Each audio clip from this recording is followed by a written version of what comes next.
तर काय म्हणता जिल्हा पार्टी आज सकाळी आपण लोक उठलं तसं आलं मित्राच्या घरी. मित्राला म्हटलं चल म्हटलं बाहेर काय करता, घरी बसून जीवार येते ना.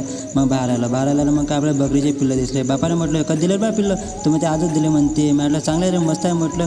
मग तसं इकडे काय मी भांडण होते का ते असू द्या काही आपल्या घेऊन त्यांनी. मग काय इकडे सासाचे पिल्लू आणले. माझ्या गळ्याला म्हटलं गडी जिथून आणले ते सोडणे म्हटलं काय जनाचं काय पापकी. मग आपल्या गडी म्हणते आपला स्वयंपाक लागतं चल म्हणते घरी. मग म्हटलं चल म्हटलं बा. मग गडी म्हणते चल म्हणते तुला शिकवतं म्हणते आलू चटणी कशी करावं लागते म्हणते.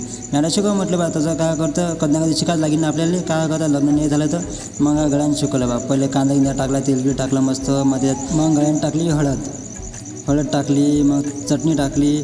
मग घेतले गळ्याने फिरवायले. मी फिरवलं मग गळ्याने आपले आलू घेतले आणि ते पुरं ठेसला गळ्याने. मला बरं आहे म्हटलं असं करावं लागते काय. हा म्हणे. मग गळ्याने का आलू घेतले कढईमध्ये टाकून दिले.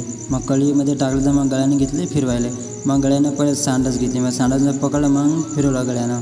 मग झाली आमची आलू चटणी तयार. म्हटलं मस्त झाली. चल म्हटलं मला दे म्हटलं मी जेवतो.